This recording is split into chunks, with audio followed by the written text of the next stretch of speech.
Bismillahirrahmanirrahim. Nawaitu ta'alluma wa ta'lima wa tadhakkura wa tadhkira wa naf'a wal intifa'a wal ifadata wal istifadah wal hatha 'ala at-tamassuki bi kitabillahi wa sunnati rasulih wad du'a ila al-huda wad dalalata 'ala al-khair ibtigha'a wajhillah wa mardatih wa qurbih wa thawabih lil barakatil fatihah. أعوذ بالله من الشيطان الرجيم بسم الله الرحمن الرحيم الحمد لله رب العالمين الرحمن الرحيم مالك يوم الدين إياك نعبد وإياك نستعين اهدنا الصراط المستقيم صراط الذين أنعمت عليهم غير المغضوب عليهم ولا الضالين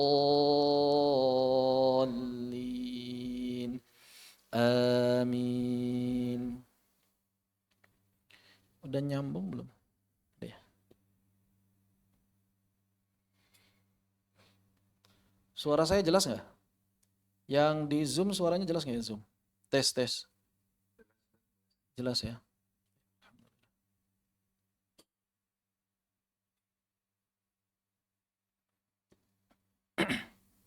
Innal hamdalillahi nahmaduhu wa nasta'inuhu wa nastaghfiruh wa na'udzu billahi min syururi anfusina wa sayyiati a'malina man yahdihillahu fala mudhillalah wa man yudlil fala hadiyalah. Asyhadu an la ilaha illallah wahdahu la syarikalah wa asyhadu anna Muhammadan abduhu wa rasuluhu alladzi la nabiyya wa la rasula ba'dah. Allahumma anfa'na bima 'allamtana wa 'allimna ma yanfa'una wa zidna 'ilma. Allahumma nawwir qulubana binuri hidayatika kama nawartal arda binuri syamsika abadan abada birahmatika ya arhamar rahimin. Oh, yang di Facebook nyala nggak ini? Udah nyala. Facebook aman. PDF hilang. Baik. Insya Allah kita akan melanjutkan kembali kajian dari kitab At-Tibyan fi Adabi Hamalatil Quran yang disusun oleh Al-Imam An-Nawawi rahimahullahu ta'ala. Nafa'anallahu bi'ulumihi wa bi'ulumikum wa bi'ulumis sa'irin as-salihin fid darain. Amin. Dalam pertemuan sebelum bulan Ramadan, di bulan Sya'ban, kita menyelesaikan satu fasal fil jam'i baina suwari fi raq'atin. Ya, menggabungkan dua surah dalam satu rakaat salat. Apa hukumnya? Hukumnya adalah diperbolehkan. Diperbolehkan bagi seseorang yang salat membaca dua surah sekaligus dalam satu rakaat. Makanya nanti ketika kita masuk bab sujud tilawah, kalau misalnya kita membaca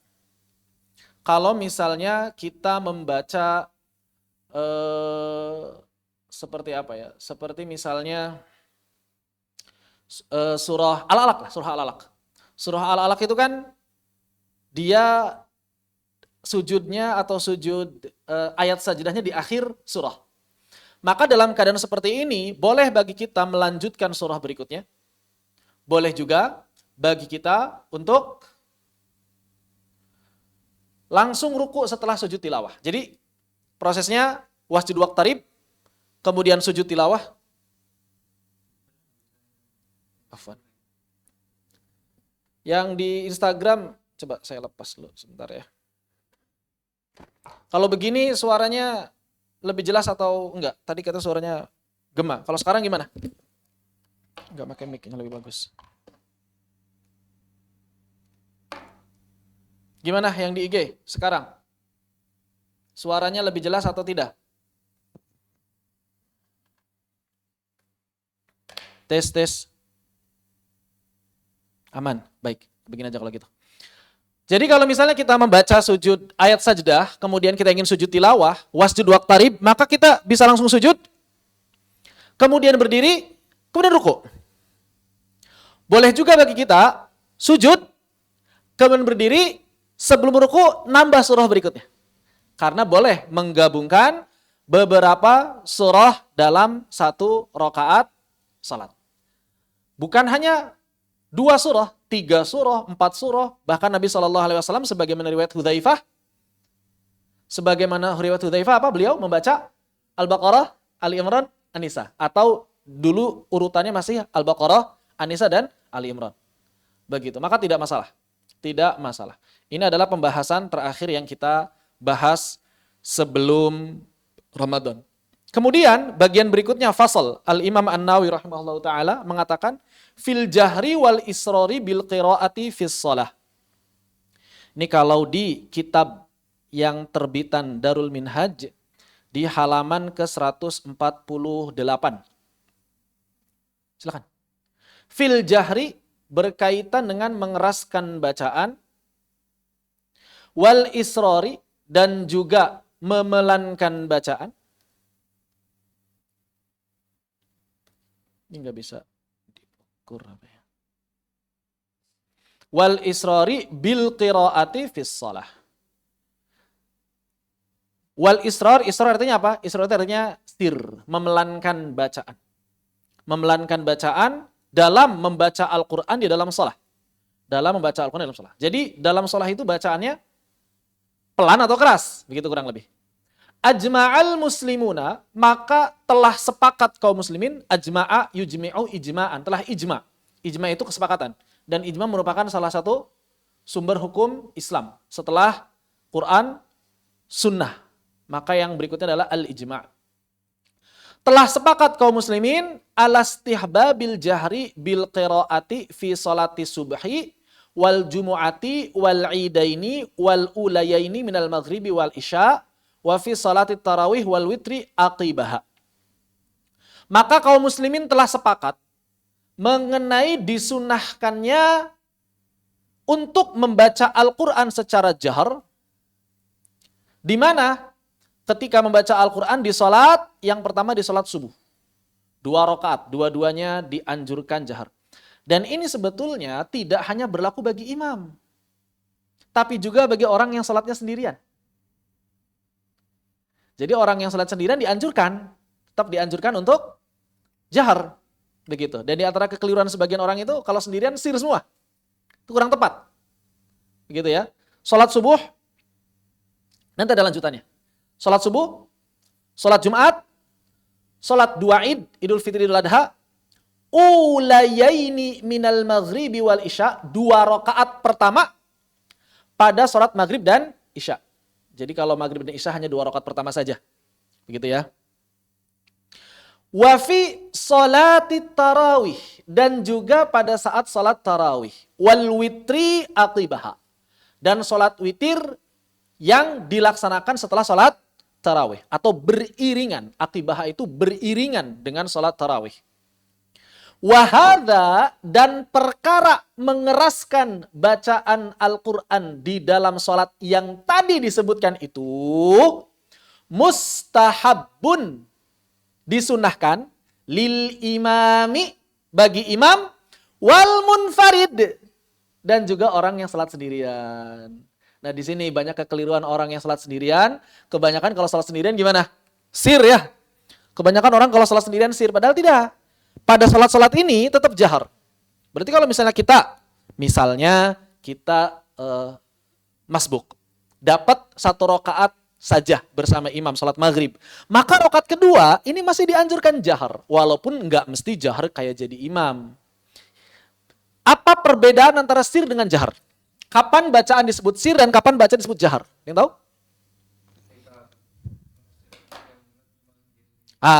Bacaan yang sir itu adalah bacaan Al-Quran yang didengar oleh diri sendiri dalam keadaan sepi. Ukuran suara sir itu adalah bisa didengar oleh diri sendiri dalam keadaan sepi. Jadi kalau misalnya nggak bisa didengar sama sekali, itu belum sir. Itu masih somt. masih belum disebut qiraah, masih diam. Walaupun bibir bergerak menurut mayoritas ulama. Walaupun lisan bergerak menurut mayoritas ulama. Kecuali menurut madhab Imam Malik. Dalam pandangan madhab Maliki, maka disebut sir kalau lisan dan bibir bergerak walaupun suaranya tidak terdengar. Tapi menurut mayoritas ulama, disebut sir apabila bisa didengar oleh diri sendiri. Maka bacaan-bacaan sholat itu jangan di dalam hati. Nggak sah bacaan sholat dalam hati. Kenapa? Karena tidak didengar oleh diri sendiri. Jangankan di dalam hati, menggerakkan bibir dan lisan saja, kalau belum bisa didengar oleh diri sendiri ketika dalam keadaan sepi, menurut mayoritas ulama belum disebut sir. Begitu. Ya. Jadi sir itu apa? Bisa didengar oleh diri sendiri dalam keadaan sepi. Itu ukurannya. Bagaimana dengan jahar? Ukuran jahar itu apa? Minimal bisa didengar oleh orang yang berada di sebelah kita. Minimal bisa didengar oleh orang yang berada di sebelah kita atau dalam keadaan ngobrol sekitar 1 meter. Kira-kira kedengar nggak tuh? Ya, di sebelah kita lah. Maka nggak perlu keras-keras. Yang penting sekadar bisa didengar oleh orang yang berada di sebelah kita. Gimana Ustaz? Kalau yang masbuknya banyak? Ya nggak apa-apa. Yang penting jaharnya nggak kayak jahar jadi imam gitu. Pas diri semuanya agak keras, nggak apa-apa, tidak masalah. Karena itu sunnah. Ya, karena itu sunnah. Begitu. Baik. Wahada, dan membaca Al-Quran dengan keras pada sholat-sholat yang tadi telah disebutkan itu mustahab, dianjurkan lil imami, bagi imam, wal munfarid, dan orang sholat sendirian, bima yanfaridu bihi minha. Wa ammal makmum, dan adapun makmum, fala yajharu bil ijma', maka tidak boleh mengeraskan bacaannya berdasarkan kesepakatan para ulama. Maka adapun makmum gak boleh mengeraskan bacaannya. Oleh karena itu makmum hanya maksimal sir, didengar oleh diri sendiri saja. Dengan kadar suara yang bisa didengar oleh diri sendiri ketika dalam keadaan sepi, begitu ya. Jangan berlebihan, jangan berlebihan. Dan ini berlaku bagi seluruh zikir di dalam salat. Mau takbiratul ihram, mau istiftah, Al-Fatihah, membaca surah, zikir ruku, zikir sujud, duduk di antara 2 sujud, tahiyat, salam, itu minimal mesti didengar oleh diri sendiri. Makanya kalau misalnya antum melihat ada orang sholat, mulutnya nggak bergerak sama sekali, itu batal bil ijma'. Batal bil ijma'. Kenapa? Karena 3 mazhab mensyaratkan mendengar, 1 mazhab mensyaratkan gerakan mulut dan lisan walaupun tidak bisa didengar. Kalau ada orang yang sekadar menggerakkan bibir dan lisan, itu masih sah dalam mazhab Maliki. Tapi kalau nggak bergerak sama sekali bibir dan lisannya, maka tidak sah menurut seluruh ulama. Batal bil ijma'. Ini harus disampaikan karena masih ada orang yang baca seperti itu. Ya kalau yang sunah-sunah sih nggak masalah. Yang wajib-wajib bahas masalah. Kalau zikir-zikir yang sunah tidak masalah. Maksudnya tidak masalah itu tidak membatalkan sholat. Cuma nggak dapat pahala dia. Rugi juga kan? Begitu. Baik. Wa yusannu al-jahru fi salati kusufil qamari. Dan dianjurkan juga mengeraskan bacaan dalam salat gerhana bulan. Kenapa gerhana bulan disunahkan jahar? Karena malam, gak ada gerhana bulan yang siang. Minimal ba'da maghrib. Ya, gerhana bulan itu minimal ba'dal maghrib. Wala yajharu fi kusufi syamsi. Tapi tidak disunahkan untuk mengeraskan bacaan pada gerhana matahari. Kenapa? Karena siang. Begitu. Maka ada kaidah di sini. Salat malam dianjurkan jahar, salat yang siang dianjurkan sir. Makanya nanti ada masalah. Terus gimana kalau qodok salat malam di waktu siang? Qodok salat siang di waktu malam. Paham gak maksudnya? Kita punya hutang salat isya. Qodoknya itu jam 8 pagi. Jahar atau sir? Nanti ada masalah itu dibahas. Kaidah asalnya, sholat malam, jahar. Sholat di waktu siang, sir. Begitu ya, kecuali sholat-sholat sunnah yang memang dianjurkan untuk sir seluruhnya, yang tidak disebutkan di sini. Begitu. Kemudian beberapa sholat lain tidak dianjurkan jahar. Kemudian di sini disampaikan, wa yajharu fil istisqa. Nah berarti ini pengecualian nih. Dan sholat jahar dan sholat istisqa dianjurkan untuk jahar. Padahal sholat istisqa umumnya siang. Bahkan dianjurkan sholat istisqa itu ketika matahari terik. Di waktu duha menjelang zuhur. Begitu. Ya. Kemudian membawa seluruh masyarakat untuk berkumpul, bahkan hewan-hewan yang kurus-kurus kering itu dibawa tuh. Yang kurang-kurang minum, kurang makan itu dibawa tuh. Supaya benar-benar permohonannya itu bukan hanya diajukan oleh manusia tapi juga oleh hewan. Tapi kalau hewan masih gemuk-gemuk agak kurang pas juga gitu. Kan lagi kehausan, lagi kurang air gitu. Padahal masih gemuk berarti masih aman. Dan bajunya baju yang nggak boleh baju yang bagus istisqa itu. Bukan lusuh, tapi baju biasa. Nutup aurat. Bukan baju bagus seperti Id. Kalau Id dianjurkan baju yang bagus. Tapi kalau istisqa enggak. Baju yang biasa. Enggak boleh baju yang bagus. Karena keadaannya keadaan memprihatinkan. Jadi kita istilahnya apa? Istilahnya ya meminta dikasihani dari Allah Subhanahu wa taala, begitu ya. Mengemis kasih, boleh. Kemudian pengecualian sholat sunnah yang lain yang tidak dijaharkan. Wala yajharu fil jinazah. Juga tidak dianjurkan mengeraskan bacaan pada sholat jenazah. Boleh dibaca jinazah, boleh dibaca janazah. Dua cara baca dalam bahasa Arab. Al-jinazah dan al-janazah. Idza suliyat bin nahar. Kalau sholatnya di siang hari. Wa kadza bilail. Kalau dan juga kalaupun sholatnya di malam hari. Jadi sholat jenazah mau siang mau malam nggak boleh dijaharkan. Alal madhabis sahih al-mukhtar. Menurut pendapat yang sahih dan terpilih. Madhab yang sahih berarti yang tidak sahihnya fasid. Yang mukhtar berarti sangat kuat dalilnya. Baik. Kemudian disebutkan lagi pengecualian sholat-sholat yang tidak dijaharkan. Wala yajharu fi nawafilin nahar. Dan juga tidak dianjurkan. Ini bukan sah atau tidak sholatnya ya. Jadi kalau misalnya ada orang sholat maghrib sir semua bagaimana? Ya sah sholatnya. Cuma kurang sesuai sunnah. Mau sendirian mau jadi imam kurang sesuai sunnah. Wala yajharu fi nawafilin nahar. Dan juga tidak dianjurkan untuk mengeraskan bacaan dalam sholat-sholat sunnah siang hari. Ghairi madzakarnahu. Selain apa yang tadi disebutkan. Selain apa yang disebutkan. Seperti sholat Idul Fitri, Idul Adha walaupun siang dia jahar. Sholat istisqa walaupun siang dia jahar. Minal aidaini wal istisqa. Yang dianjurkan sholat siang jahar itu hanya 2 id dan istisqa. Sholat sunnah siang yang jahar itu hanya sholat id dan sholat istisqa. Wahtalafa ashabuna fi nawafilil lail. Dan kemudian para ulama madhab Imam Asy-Syafi'i berbeda pendapat untuk sholat sunnah yang dilaksanakan malam hari. Tentu saja selain yang tadi disebutkan, tarawih, gerhana bulan, witir. Ya.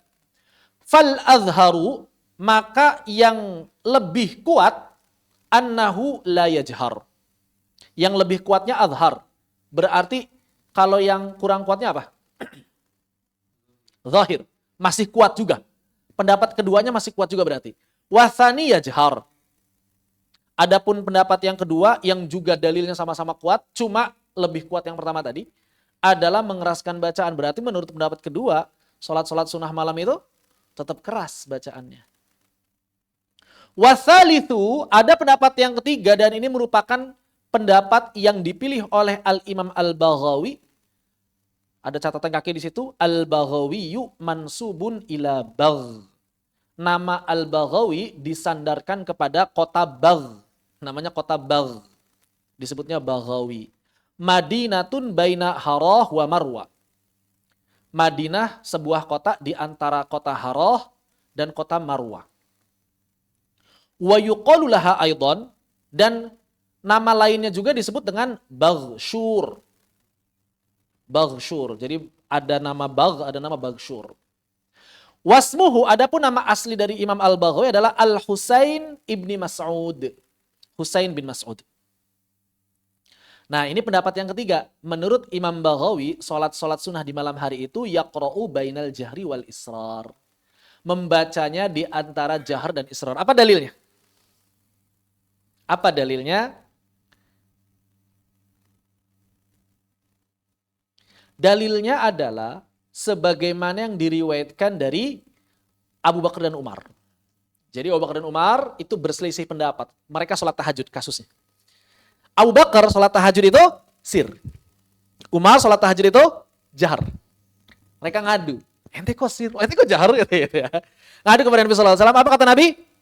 Abu Bakar naikkan suaramu sedikit, ya Umar turunkan suaramu sedikit. Makanya sebagian ulama mengatakan berarti sholat sunnah di malam hari bukan cuma tahajud doang. Menurut Imam Baghawi, sholat sunnah di malam hari berarti di antara sir dan jahar. Cuma sebagian besar ulama atau kebanyakan ulama menilai khusus tahajud dan witir saja yang di antara jahar dan sir. Adapun rawatib itu enggak. Itu sir. Kebanyakan ulama seperti yang tadi disampaikan di sini, kebanyakan ulama menilai dalam mazhab Syafi'i juga kebanyakan ulama menilai sir. Begitu. Adapun tahajud dan witir, maka ada pendapat di sana berdasarkan dalil tadi di antara sir dan jahar. Pendapat yang lain di sini seluruh sholat sunnah malam di antara sir dan jahar. Pendapat yang berikutnya, seluruh sholat sunnah malam jahar. Karena kaidah asalnya, sholat siang itu sir, sholat malam itu jahar. Itu kaidah asal. Baik. Nah, masalah berikutnya. Masalah qadha. Walau fatathu sholatun bil-laili faqadhaha bin-nahar. Kalau ada orang yang punya utang sholat malam. Maksudnya sholat malam itu sholat wajib yang di malam hari. Maghrib, isya, subuh. Itu kategorinya sholat malam ya. Maghrib, isya, dan subuh. Sholat siang itu zuhur dan asar. Kalau ada orang yang punya utang sholat maghrib, isya, atau subuh. Nah di sini suka ada yang nanya, Ustaz, saya subuhnya kesiangan. Ini mesti diqadha atau enggak? Ya mesti. Jam berapapun. Di antara kekeliruan pemahaman di tengah-tengah masyarakat, mereka mengira yang namanya mengqadha itu waktunya harus sama. Kalau punya utang subuh berarti dibayarnya nanti besok subuh. Punya utang salat isya dibayarnya nanti isya. Punya salat maghrib nanti dibayarnya maghrib. Ini keliru. Qadha itu boleh dilaksanakan kapanpun. Kapanpun, tidak dapat kecuali satu tempat. Kapan? Yang enggak boleh qadha. Saat imam atau saat khatib naik mimbar di sholat Jumat. Kita nggak boleh sholat apapun. Kecuali sholat tahiyatul masjid. Cuma satu yang boleh, tahiyatul masjid. Bagi orang yang belum sempat tahiyatul masjid. Adapun sholat qadha, kapanpun kita mampu kita laksanakan. Kita punya hutang 5 sholat qadha. Ya udah, kalau mampu sekarang semuanya silahkan. Kalau nyicil sejam nggak masalah. Maka kalau misalnya kita punya hutang sholat isya, baru sempat dibayarnya jam 10 siang, tidak masalah. Begitu. Pokoknya lebih cepat lebih baik qadha itu ya. Lebih cepat lebih baik. Maka di sini ada kasus. Terus gimana kalau misalnya ada orang punya utang sholat wajib malam hari tapi diqadhanya siang hari, atau sebaliknya, au bin nahari faqadhaha bil lail, atau punya utang sholat siang, zuhur dan asar, terus kemudian dilaksanakannya lupa, atau misalnya ada orang tidur jam 10 pagi baru bangun jam 7 malam. Misalnya saking capeknya bisa 2-3 hari nggak tidur, baru tidur jam 10 pagi. Lalu kemudian dia tertidur sampai jam 7 malam. Maka dia sholat maghrib, sholat isya, sholat zuhur, dan sholat asar. Boleh berurutan? Boleh. Tidak berurutan bagaimana? Tidak masalah. Misalnya maghrib dulu, karena belum isya, maghrib dulu deh. Nanti isyanya sholat, setelah sholat isya baru sholat zuhur dan sholat asar. Boleh sholat asar dulu, sholat zuhur dulu. Tidak masalah. Begitu. Maka dalam keadaan seperti ini, fahal yu'tabaru fil jahri wal isri waqtul fawat am waqtul qadha. Maka yang jadi acuan, patokannya dia baca sir atau jahar itu ngikutin waktu asalnya, waqtul fawat, atau ngikutin waktu dilaksanakannya. Ada orang sholat, punya utang sholat isya, kemudian dia qadha di waktu siang jam 10 siang. Nah, tetap jahar karena itu sholat isya, atau dibaca sir karena dia sholatnya siang. Sebaliknya, punya utang sholat asar baru dilaksanakan jam 9 malam. Apakah sholat asar tersebut dilaksanakan secara sir karena dia sholat asar? Atau dilaksanakan sholat jahar? Atau dilaksanakan dengan jahar karena dia sholatnya dilaksanakan pada malam hari? Apa yang kemudian menjadi pendapat para ulama? Fihi wajhani li ashabina.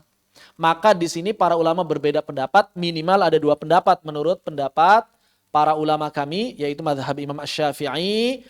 Azharuhuma, adapun pendapat yang paling kuat di antara 2 pendapat tersebut, al-i'tibaru biwaqtil qadha. Maka yang jadi acuan adalah waktu dilaksanakannya sholat, bukan waktu asalnya. Berarti kalau ada orang sholat subuh kesiangan, jangan jahar. Sunahnya sir.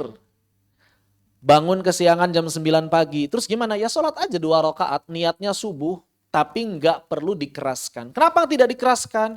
Karena sholatnya dilakukan pada waktu siang. Ada orang punya hutang sholat zuhur, dilaksanakan jam 8 malam. Maka tidak perlu, maka dia mengeraskan suaranya. Jangan memelankan suaranya. Kenapa? Karena dia dilaksanakannya di waktu malam hari. Dan ini adalah pendapat yang lebih kuat dari 2 pendapat yang ada dalam mazhab Imam Asy-Syafi'i. Begitu. Baik. Terus bagaimana hukumnya kalau ada orang sholat jahar, tapi baca sir, ada orang sholat sir tapi baca jahar? Walau jahara. Maka kalau ada orang yang membaca jahar fi maudhi'il israr, pada sholat-sholat yang harusnya dibaca sir, au asarra fi maudhi'il jahar, atau dia membaca sir pada sholat-sholat yang mestinya dibaca jahar, fasolatuhu sahihah. Sholatnya sah, jangan ragu. Sholatnya sah. Ya. Jangan ragu, sholatnya sah. Karena kadang ada sebagian orang yang mengira sholatnya batal. Padahal sah. Terus gimana Ustaz kalau misalnya nggak sengaja ada orang sholat asar jadi imam terus jahar? Disubhanallahin nggak gitu ya? Ya kalau mau mengingatkan dengan zikir subhanallah tidak apa-apa. Tapi kalau misalnya dia tetap jahar gimana? Ya nggak apa-apa, terusin aja. Nggak apa-apa terusin aja sholatnya. Jangan ini jahar nih batal sholatnya. Kita sholat sendiri aja enggak. Walakinnahu, akan tetapi kalau sengaja dia udah tahu hukumnya, irtakabal makruh, maka terhitung sebagai makruh. Kalau nggak tahu ya nggak ada kemakruhan. Ini buat orang yang tahu, maka terhitung makruh. Ya, makruh. Karena lawannya sunnah asalnya adalah makruh. Begitu. Wala yasjudu lisahwi, tapi cuma gara-gara masalah ini nggak perlu sujud sahwi. Karena sujud sahwi itu hanya bagi sunnah-sunnah yang muakkadah. Sunnah-sunnah yang ditekankan. Seperti apa? Seperti kunut subuh atau kunut witir, tahiyatul awal. Itu adalah sunnah-sunnah yang apabila tertinggal dianjurkan sujud sahwi. Kalau sunnah-sunnah yang biasa bukan yang muakkadah, enggak. Tidak dianjurkan sujud sahwi. Atau yang dianjurkan sujud sahwi adalah kalau ada orang yang enggak sengaja salah baca rukun fi'li. Pernah enggak misalnya pas duduk tahiyat malah bacanya a'udzubillahi minasyaitonirrajim bismillahirrahmanirrahim. Alhamdulillahirabbil alamin. Salah. Lagi tahiyat at-tahiyatul. Atau sebaliknya, pas diri Allahu akbar at-tahiyatul. Salah. Nah, yang seperti ini dianjurkan sujud sahwi. Dia memindahkan rukun fi'li, dianjurkan sujud sahwi. Begitu. Berarti kasus itu sudah ada dari zaman dulu. Karena ada hukumnya. Jadi kalau misalnya antum mengalami hal itu ya nggak apa-apa. Maksudnya nggak perlu sampai, waduh gitu gimana, nggak apa-apa. Normal, manusia lupa itu normal. Justru kalau manusia nggak pernah lupa aneh itu. Aneh manusia nggak pernah lupa aneh. Baik, wa'lam, maka ketahuilah annal israra, bahwasanya memelankan bacaan fil qiraati, memelankan bacaan dalam membaca Al-Quran, wat takbirat, dan juga takbir-takbir dalam salat, wa ghairihima minal azkar, dan juga zikir-zikir yang lain selain takbir, mau zikir istiftah, subhanallah, zuk dan antara 2 sujud, tahiyat dan sebagainya, huwa ayyaqulahu, nah di sini huwa ayyaqulahu bihaitsu yusmi'u nafsahu, maka yang disebut sir itu adalah dia mengucapkan kalimat-kalimat tadi dengan kadar yang bisa diperdengarkan pada dirinya sendiri. Begitu. Ini penting nih. Karena banyak orang yang mengira sir itu nggak ada suara sama sekali, ini keliru. Jadi kita ukur aja, kira-kira kedengeran nggak nih oleh diri sendiri kalau sepi. Berarti kalau keadaan sepi harus bisa didengar. Kalau keadaan ramai, misalnya kita lagi baca, imamnya juga lagi baca kan, kalau kayak gini enggak mesti lebih keras dari imam. Gitu. Maksudnya diperkirakan saja bahwa kadar suara kita itu bisa didengar dalam keadaan sepi. Begitu. Wala budda, dan sudah semestinya min nutqihi bihaitsu yusmi'u nafsahu idza kana sahihas sam'. Maka sudah semestinya ia mesti mengucapkan setiap kalimat-kalimat tadi dengan kadar di mana dia bisa memperdengarkan pada dirinya sendiri. Idza kana shahihas sama', kalau pendengarannya dia sehat. Maka kalau misalnya ada orang yang pendengarannya agak kurang sehat, diperkirakan, nggak mesti dikeras-kerasin. Cuma kan kalau orang yang pendengarannya kurang sehat, ya memang dia baca pelan pun kedengarannya keras gitu ya. Kita nggak perlu nyalahin gitu. Oh dia mah, misalnya ada bapak-bapak yang udah tua, ada tuh kalau di Wijaya, di tempat tinggal saya yang lama, ada satu jamaah yang memang beliau pendengarannya agak kurang. Jadi kalau baca itu at-tahiyatul, ya mungkin menurut beliau pelan ya. Kita yang toleran, yang sehat begitu ya. Jangan nyuruh beliau yang kurang sehat. Yang penting kan yang penting kan didengar, nggak masalah gitu. Kalau mungkin bagi dia kalau baca pelan sama sekali nggak kedengeran gitu. Jadi bacanya kayak jahar. Dia nggak apa-apa karena memang beliau pendengarannya kurang. Begitu. Wala aridha lahu fa illam yasma. Tapi kalau misalnya dia memang pendengaran itu kurang apa? Wala aridha lahu fa illam yasma. Maka dia tidak apa? Tidak terhitung ya. Berarti kalau lari itu di sini tidak terhitung. Ada catatan kaki enggak?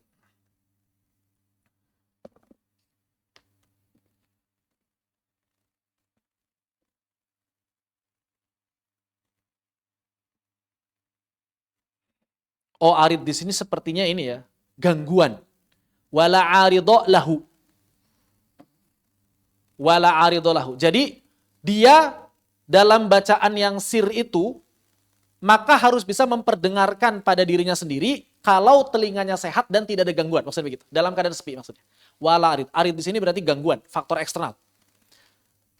Seperti misalnya apa? Seperti misalnya ada suara pembangunan, gedug. Nah yang seperti itu nggak mesti terdengar pun nggak apa-apa. Yang penting saat sepi kadarnya terdengar, begitu maksudnya. Berarti di sini titik harusnya nih. Di sini titik, ya titik. Ini kalimat baru. Fa'ilam yasma, nah begitu. Harusnya gitu. Harusnya ini nggak ada koma juga nih. Sohih sama wala aridolahu, harusnya begitu.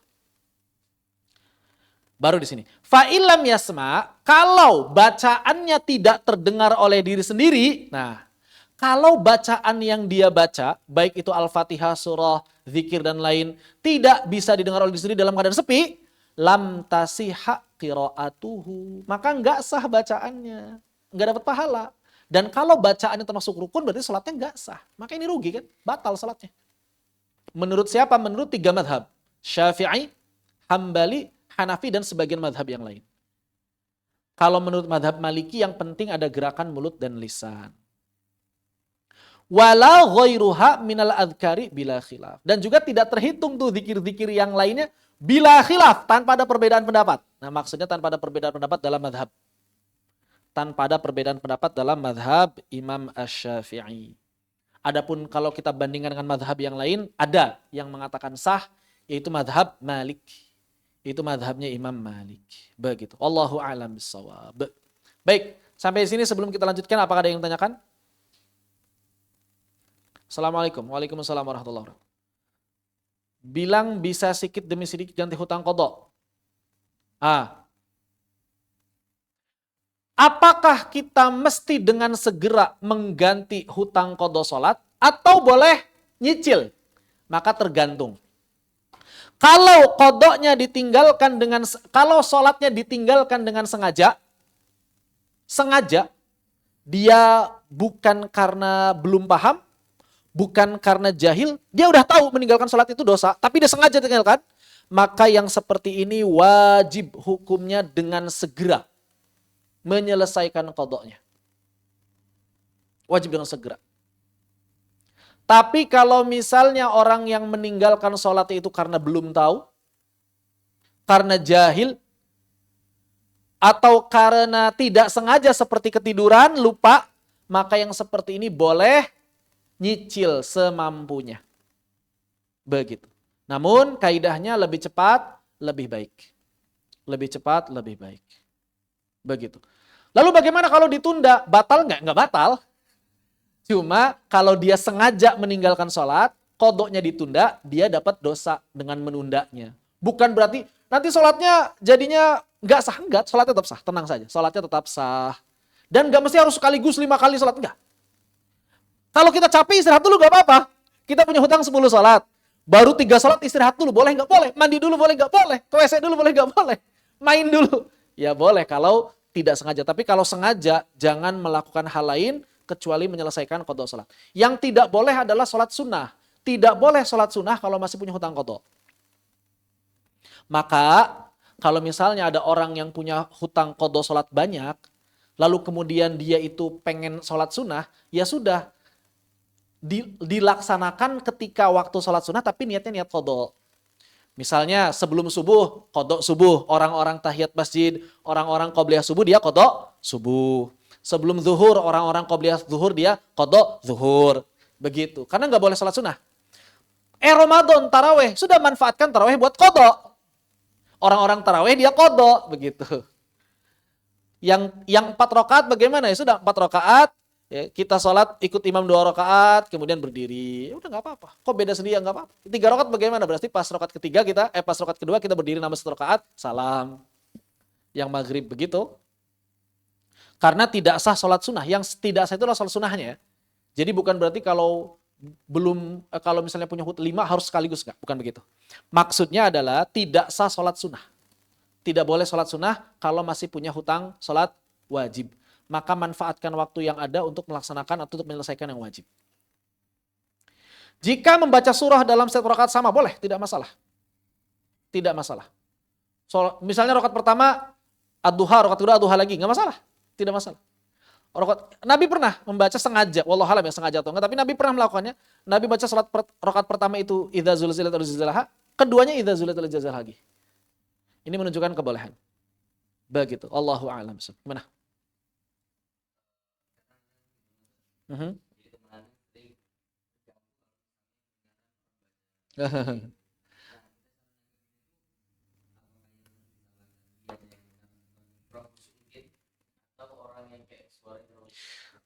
Apakah kalau misalnya ada orang terganggu gara-gara kita sholat sirnya terlalu keras, mana yang harus dikompromikan? Ya dua-duanya. Pertama, orang-orang harus paham bahwa yang sir itu bukan suaranya gak ada sama sekali. Sehingga dia nanti akan bersikap toleran ketika ada suara di sebelahnya terdengar sedikit. Yang kedua, yang bacanya, maka berarti kalau misalnya baca terlalu keras dikurangi. Begitu. Jadi dua-duanya harus punya pemahaman dari dua sisi sekaligus. Nggak bisa salah satunya saja.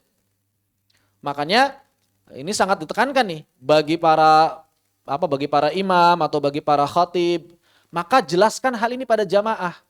Supaya apa? Supaya jamaah punya toleransi. Oh, ini berarti masih sir begitu. Kita harus husnudzon kalau kita yang mendengar. Kalau kita yang baca, maka sebisa mungkin jangan sampai terdengar keras-keras. Ditahan. Bagaimana caranya? Kita harus bisa belajar menahan itu. Atau kalau perlu nanya ke teman sebelahnya, tadi suara saya terlalu keras nggak? Itu nggak apa-apa kayak gitu. Begitu. Atau misalnya direkam, tadi suara saya keras nggak sih? Karena kadang-kadang kan kalau lagi sendirian, kalau lagi salat jadi makmum, kadang-kadang kelepasan jadi keras gitu kan. Kurangi lagi begitu. Kurangi lagi. Yang penting tetap terdengar oleh diri sendiri. Begitu. Jadi di satu sisi yang bacanya harus bisa mengatur suara dan volume, di sisi yang lain orang yang mendengarnya jangan sampai merasa alergi dengan hal itu karena itu benar. Sama seperti apalagi zikir setelah sholat. Zikir setelah sholat itu sunnahnya jahar atau sir? Jahar. Sunnahnya jahar. Maka nggak boleh beralasan ente zikir keras ganggu aneh. Nggak bisa. Orang sunnahnya jahar kok. Yang para ulama beda pendapat itu apakah zikirnya berbarengan atau masing-masing. Dalam mazhab Syafi'i berbarengan kalau makmumnya banyak yang belum paham. Ngajarin makmum. Jadi imam itu mengeraskan bacaan untuk ngajarin makmum. Kalau sudah paham semuanya bagaimana? Ya masing-masing. Tapi dianjurkan tetap keras. Begitu. Jangan sampai merasa terganggu. Itu zikir keras banget sih, pelan-pelan aja. Gak bisa. Karena sunahnya memang keras gitu. Ya, berarti yang mendengarnya yang harus punya sifat toleran. Kalau sudah seperti itu. Demikian. Allahu a'lam. Jadi harus dari dua sisi. Jangan dari salah satu sisi saja. Jamaah harus diberikan pemahaman dua-duanya. Begitu. Apalagi nanti kalau ada kasusnya tadi yang kurang pendengaran gitu kan. Kita yang harus benar-benar kok memberikan toleransi yang besar. Ya nggak apa-apa, orang beliau mah pendengarannya lemah, wajar kalau suaranya terdengar sangat keras bagi kita.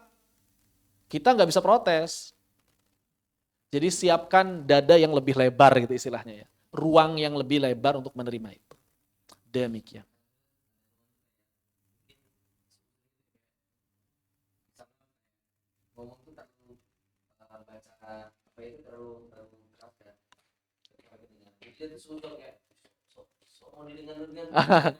Antum harus kasih pemahaman. Kalau misalnya saya bacaannya terlalu keras, pertama saya minta maaf begitu. Gitu aja nggak apa-apa. Ya maaf. Tapi yang namanya bacaan dalam sholat, sir itu harus didengar oleh diri sendiri. Kalau misalnya nggak kedengaran sama sekali, justru nggak sah sholatnya. Kayak gitu. Harus kasih tahu. Dan saya mengira itu hanya terdengar oleh diri sendiri. Saya nggak mengira itu bisa didengar oleh di sebelah saya. Kayak gitu. Minta maaf. Berarti kita nanti atur yang benar-benar bisa didengar oleh diri sendiri aja. Bismillahirrahmanirrahim. Alhamdulillah. Begitu ya. Baik. Ada yang tanyakan? Kalau tidak ada kita lanjutkan. Satu fasal. Faslun. Fasal fi sakatati al-imam fi shalah. Al-jahriyah.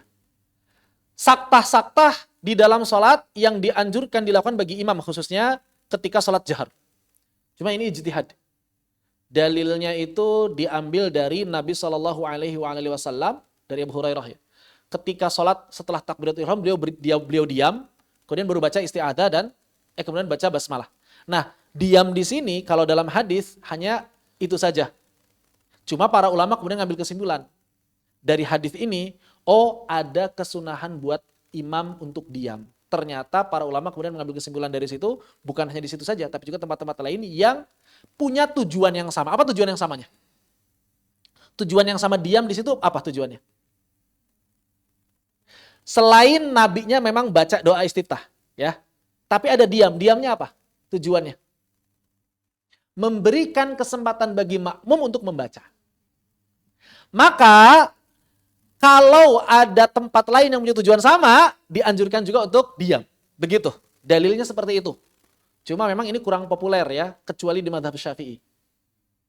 Kenapa? Karena dalam mazhab Syafi'i, makmum wajib membaca surah Al-Fatihah dalam salat jahar. Nah, ini masalahnya di situ. Jadi yang membedakan di situ. Oleh karena itu, ada bab sakatat fis salat. Qala ashabuna, maka dari dalil tadi, para ulama madhab Imam Asy-Syafi'i mengatakan, yustahabbu, dianjurkan, disunnahkan lil imami, bagi seorang imam, fis salatil jahriyah, hanya salat jahar saja. Berarti tadi salat-salat yang disebutkan tadi ya, salat jahar. Ayyaskuta, untuk diam sejenak, arba'a sakatatin, pada 4 keadaan fi halil qiyam, ketika dia berdiri. Ada 4 tempat dianjurkan untuk diam bagi imam dalam sholat jahriyah. 4-4-nya dalam keadaan berdiri.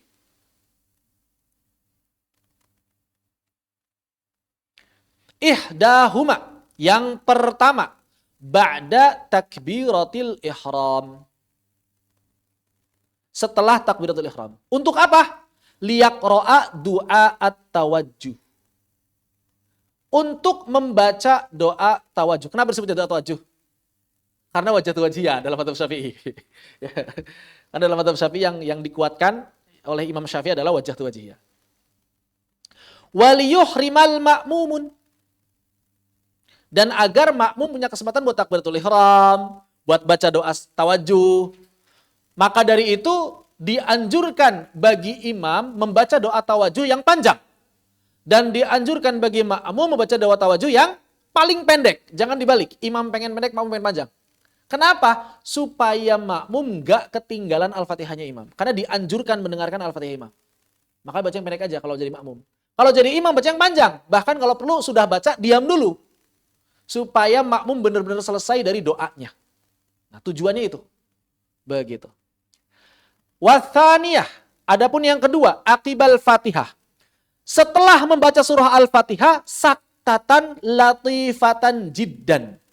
Yaitu ada saktah yang sangat-sangat singkat, jeda yang sangat singkat, baina akhiril Fatihati wa baina amin. Di antara Al-Fatihah sampai amin. Apa tujuannya di sini?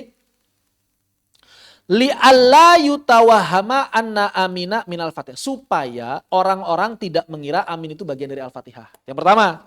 Yang kedua apa hikmahnya? Ngambil napas. Imam itu baca ayat terakhir surah Al-Fatihah panjang. Apalagi kalau diwasal. Siratal ladzina an'amta 'alaihim ghairil maghdubi 'alaihim waladdallin. Enggak bisa langsung amin, habis napas. Maka ngambil napas dulu. Amin. Bersamaan aminnya dengan makmum, imam dan makmum. Ya, begitu. Ini saktah yang kedua. Saktah yang ketiga, wasalitsah, ba'da amina saktatan tawilatan. Setelah amin saktahnya yang panjang. Bihaitsu yaqra'ul ma'mumun al-Fatihah. Kenapa tujuannya apa? Supaya memberikan kesempatan bagi makmum untuk membaca surah Al-Fatihah. Tapi di sini ditekankan kalau antum baca surahnya pendek. Kalau antum baca surahnya panjang, nggak perlu saktah. Kasihan makmum kelamaan. Begitu ya. Jadi imam harus bijak. Kalau antum bacanya Al-Ikhlas, diem dulu lah. Baca Al-Ikhlas langsung, amin, bismillahirrahmanirrahim, qul huwallahu ahad. Makmum belum sempat baca Al-Fatihah. Kalau baca surahnya pendek, tahan dulu supaya makmum bisa menyelesaikan bacaan Al-Fatihah. Setidaknya sebelum ruku sudah selesai. Begitu. Tapi kalau baca surahnya panjang, yakin makmum selesai sebelum ruku, ya nggak apa-apa, langsung pun tidak masalah. Saktahnya sebentar pun tidak masalah. Ya, yang penting jangan langsung. Amin, bismillahirrahmanirrahim. Santailah. Begitu. Assalamualaikum, salam. Izin, jika kita sholat sambil merem bagaimana? Makruh hukum asalnya, boleh kalau menambah khusyuan. Gitu ya. Baik. Saktah yang keempat, warabi'ah ba'dal faragh minas surah. Yang keempat adalah setelah selesai dari surah. Nah, di sini juga jangan sampai langsung wa amma bi ni'mati rabbika fahaddits, Allahu akbar, gitu. Santai dulu. Santai dulu. Ada saktah yang singkat ya setelah baca surah, yafsilu biha bainal qiraah wa baina takbiratil huwiyyi ila ruku'. Agar apa? Agar memisahkan antara akhir surah dengan takbir intiqal, takbir perpindahan menuju ruku'. Al-huwi itu takbir bergerak menuju ruku'. Begitu. Jadi jangan sampai kemudian seolah-olah antara akhir surah dengan takbir itu satu kesatuan. Begitu. Tahan dulu. Wa amma bi ni'mati rabbika fahaddits. Allahu akbar. Dipisah dengan saktah yang ringkas, dengan saktah yang ringan. Demikian. Wallahu a'lam bissawab. Sampai di sini. Ya, silakan.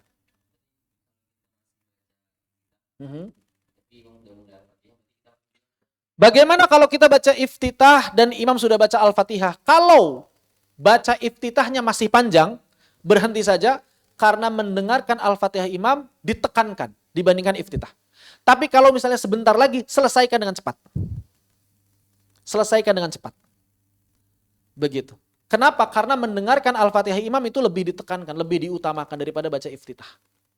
Begitu. Makanya imam harus bisa bijak. Harus bisa bijak. Ya jadi yang bijak imamnya. Jangan nyuruh makmumnya buat cepet-cepet baca iftitah. Imamnya baca iftitahnya santai lah, jangan buru-buru. Begitu. Dan baca iftitah yang banyak itu tidak masalah. Digabungkan hadis-hadis yang lain tidak masalah. Fa innaha bid'ah walau kana jaza. Kata siapa? Kata Ibnu Taimiyah. Itu bid'ah tapi dibolehkan. Menggabungkan bacaan iftitah itu bid'ah tapi diperbolehkan. Berarti bid'ah enggak semuanya sesat. Ya itu kata Ibnu Taimiyah begitu. Ya, begitu. Allahu a'lam bishawab. Boleh?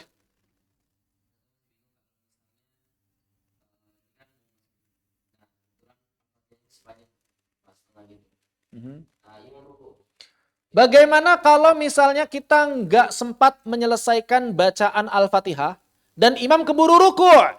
Maka dilihat sebabnya. Kalau sebabnya gara-gara kita bacanya terlalu lambat, harus selesaikan.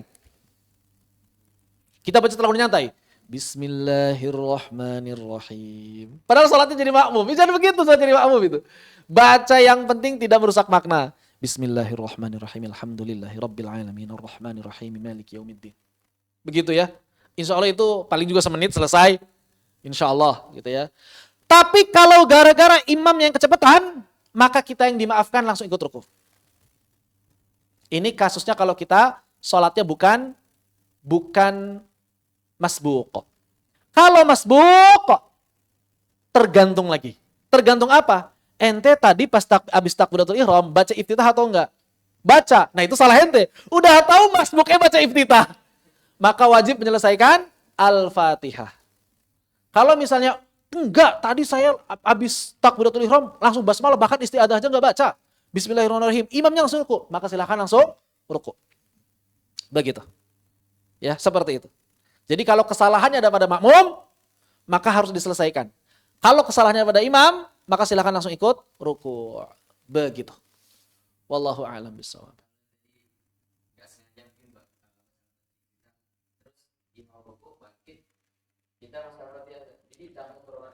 Bagaimana kalau misalnya kita masih menyelesaikan Al-Fatihah?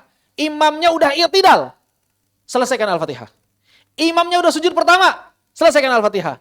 Imamnya sudah duduk di atas sujud, selesaikan Al-Fatihah. Imamnya sujud kedua, masih Al-Fatihah juga, mufaraqah. Mufaraqah. Bagaimana kalau misalnya kita ikut ruku, berarti kurang 1 rakaat. Batasnya sampai kapan? Sampai imam sujud kedua. Tapi kayaknya nggak mungkin ada orang baca Al-Fatihah sepanjang itu. Paling imam i'tidal sudah selesai Al-Fatihah. Kalau imam i'tidal bagaimana? Masih sah ngikutin imam. Imam sujud pertama masih sah ngikutin imam. Imam duduk di antara 2 sujud masih sah mengikuti imam. Nggak perlu nambah rakaat. Tapi artinya bukan langsung ikut sujud, ya ruku dulu, i'tidal dulu kitanya. Boleh ngejar maksudnya. Jadi boleh ngejar imam sampai kapan? Sampai imam sujud kedua. Begitu. Kalau imam sujud kedua kita masih Al-Fatihah, mufaraqah. Memisahkan diri, udah lanjutin sholat sendirian. Karena udah gak kekejar. Kalau dilanjutin bagaimana? Batal sholatnya. Karena sudah kelewat 2 rukun panjang. Ruku dan sujud pertama. Kelewat 2. Begitu ya. 2 rukun panjang. Seperti itu. Allahu a'lam bishawab. Wa jazakumullahu khairan. Bagaimana kalau, waalaikumsalam warahmatullahi wabarakatuh, bagaimana kalau pas sholat pandangan mata bukan ke tempat sujud? Makruh, tapi makruhnya bukan makruh yang berat, ya makruh tanzih saja. Sunnahnya adalah ke tempat sujud. Yang makruhnya agak berat itu kalau ke atas. Bagaimana kalau ke tidak tempat sujud? Ya sholatnya sah. Bahkan nengok itu masih sah. Nengok itu masih sah. Makruh saja. Tidak membatalkan sholat. Yang membatalkan sholat itu kalau badan. Kalau badannya berpaling dari arah kiblat. Kiblat ke sini, kita membalikkan badan. Ini batal kalau sengaja. Kalau nggak sengaja nggak batal. Selama langsung membalikkan diri. Misalnya ada apa? Ada tikus, gitu ya misalnya gitu. Atau ada apa gitu. Nah kalau langsung berbalik tidak masalah, tidak batal. Tapi kalau sengaja berbalik batal. Karena harus menghadap kiblat. Tapi kalau wajah, kalaupun sengaja itu tidak batal. Nengok gitu misalnya begini. Walaupun sengaja tidak batal kalau wajah. Misalnya ada orang, Assalamualaikum warahmatullahi wabarakatuh. Nah gitu. Memberi isyarat. Tidak masalah. Tidak batal. Gerakan kepala tidak membatalkan sholat. Cuma makruh, tapi makruh. Begitu. Makruh, na'am. Kecuali niatnya main-main. Kalau niatnya main-main batal. Niatnya main-main batal. Kalau niatnya bukan main-main, ya dia nengok-nengok aja misalnya kaget atau apa gitu. Nengok terus misalnya ada orang, atau misalnya ada orang minta izin kita, ini itu masih diperbolehkan seperti itu. Tapi kalau niatnya main-main itu niatnya bercanda, itu batal. Gerakan bercanda itu sebagian ulama walaupun hanya memicingkan mata, kalau niatnya bercanda itu batal. Kenapa? Karena dia sudah mengalihkan diri dari sholat kepada perbuatan yang lain. Kan gerakan yang membatalkan sholat itu 3 kali. Tapi kalaupun sekali, kalau dia niatnya bercanda batal. Misalnya ada anak kecil. Kayak gini gitu ya. Batal walaupun sekali. Karena dia sudah memalingkan diri dari sholat. Begitu. Wallahu a'lam bishawab. Iya, dia kan niatnya bercanda kan, berarti sudah seakan-akan dia sudah keluar dari sholat tanpa dia sadari. Niatnya bercanda, dia sudah bercanda dan bercanda itu di luar sholat. Adapun masalah menjawab orang itu masih boleh kan beri isyarat. Ada orang salam, kita pakai isyarat, pakai wajah. Bahkan boleh membaca Al-Quran yang mirip dengan jawaban gitu kan. Sudah kita bahas ya. Begitu. Karena itu bukan bercanda, itu bukan bercanda. Ada tujuan, ada hajah. Beda sama orang bercanda. Bercanda itu gak punya tujuan apa-apa, tujuannya bercanda. Maka bisa membatalkan sholat. Begitu. Wallahu a'lam bishawab. Bagian berikutnya amin, tapi kita bahas pekan depan saja insyaallah. Khair, sampai di sini. Ada yang tanyakan, dipersilakan kalau ada yang ditanyakan.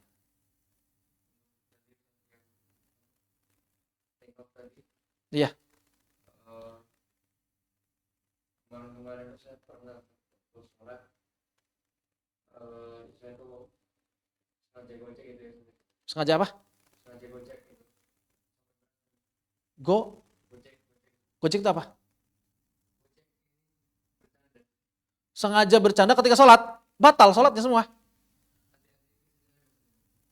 Ya kalau ada adik kecil ya dia kalau dia tamiz ya nggak ada istilah batal, sholatnya aja belum nggak sah pun nggak masalah gitu. Iya. Terus ngingetin. Oh ngelihat doang nggak masalah, hanya ngeliat doang.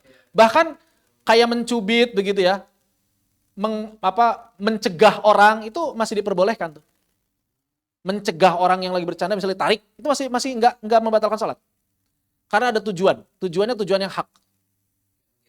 Menggeser anak. Nabi kan pernah menggeser Ibnu Abbas. Ketika Ibnu Abbas sholat di kiri, Nabi menggeser memindahkan ke kanan.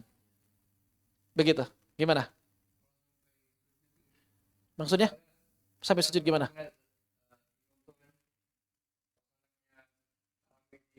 Ya. Sampai sujud.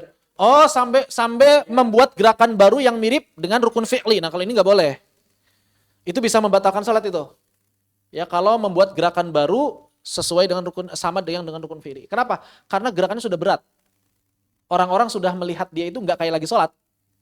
Ya kan? Kenapa gerakan lebih dari 3 kali dalam mazhab Syafi'i? Kenapa gerakan 3 kali atau lebih dalam mazhab Syafi'i membatalkan salat?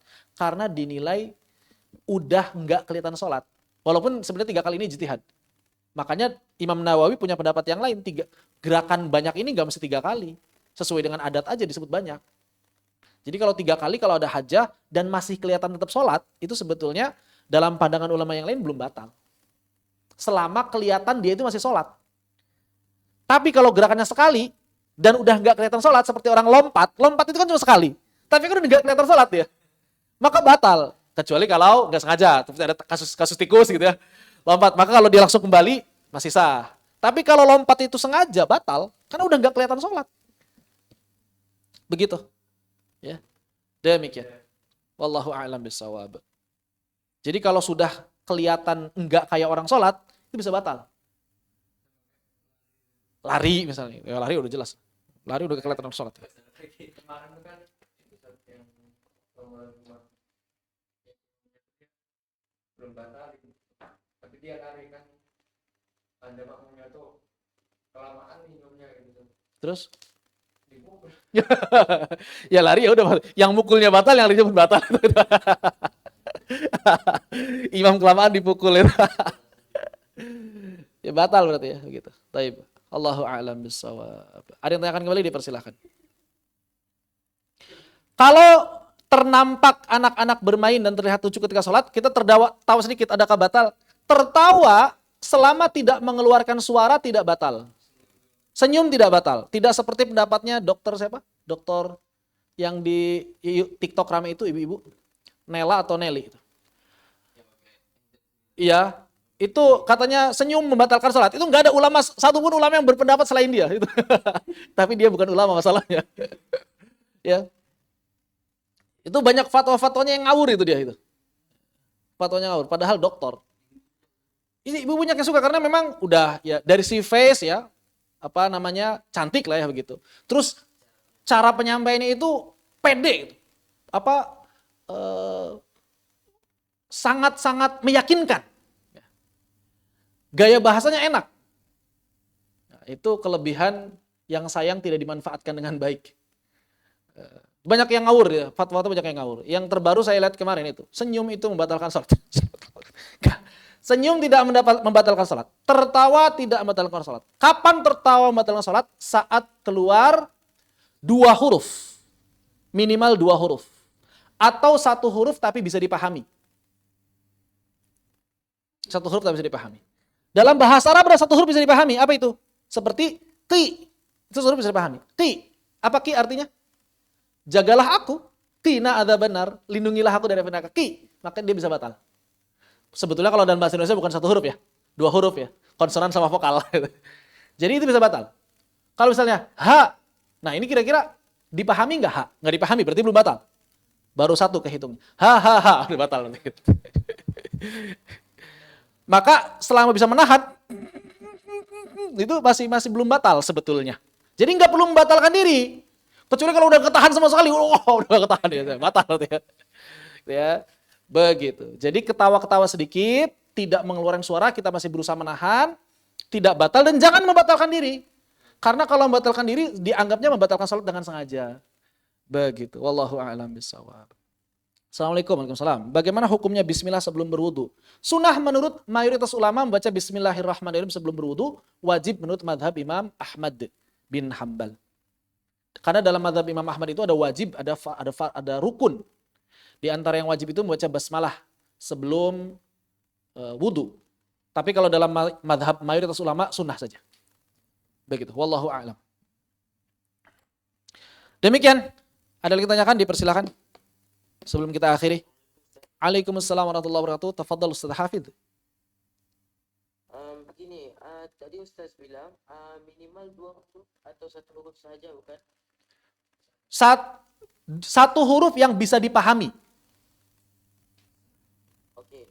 Jadi di Saudi saya terlihat ramai juga orang sewaktu solat, kalau mereka menerima telefon, mereka bakal mengangkat telefon dan bilang as-salat. Lepas tu mereka tutup balik. Kalau misalnya dalam madhab Syafi'i, saya tidak tahu dalam madhab Hambali wallahu a'lam, tapi dalam madhab Syafi'i berbicara kepada orang lain dengan bahasa yang dipahami maka membatalkan sholat. Kecuali apa? Kecuali yang diucapkan adalah zikir dan diniatkan zikir pada Allah. Kalau dia as-shalah maka bukan zikir. Shalah itu apa? Bukan zikir. Dia informasi. Maka dalam madhab Syafi'i batal. Saya tidak tahu dalam madhab Hambali seperti apa, tapi yang pasti dalam madhab Syafi'i batal. Begitu. Kenapa? Karena dia lagi ngobrol sama orang. Mengalihkan. Shalat itu kan berhubungan dengan Allah. Ketika dia sudah ngobrol sama orang, maka dia sudah mengalihkan bacaan. Kecuali kalau dia mengeraskan zikir. Angkat teleponnya, Bismillahirrahmanirrahim, Alhamdulillahirabbil alamin, tutup lagi. Niatnya tetap niat zikir. Sekaligus memberitahu, double niatnya, boleh. Tapi kalau niatnya hanya memberitahu orang lain, maka batal. Dalam madhab Syafi'i maka batal. Bahkan dalam madhab Syafi'i, kalau ada orang yang berzikir tapi niatnya hanya untuk orang lain, itu batal. Batal. Contohnya apa? Contohnya adalah ada orang bersin. Dia bilang Alhamdulillah. Batal enggak baca Alhamdulillah dalam salat? Tidak. Karena dia memuji Allah. Tidak masalah. Kita bersin. Hashim. Alhamdulillah. Di sebelahnya bilang, Yarhamukallah. Batal enggak dia? Batal. Kenapa? Karena lagi ngobrol. Yarhamuka. Semoga Allah merahmatimu. Batal. Maka kalau kita mau mendoakan jangan yarhamuka tapi yarhamuhullah. Kita doanya sama Allah, ya Allah rahmati dia. Nah gitu itu masih gak batal itu. Begitu. Jadi membatalkan salat apabila kalimat tersebut ditujukan hanya untuk orang. Itu membatalkan salat. Tidak membatalkan salat kalau ditujukan untuk Allah. Zikir. Begitu. Wallahu a'lam bissawab. Demikian. Khair. Ada lagi tanyakan? Dipersilakan.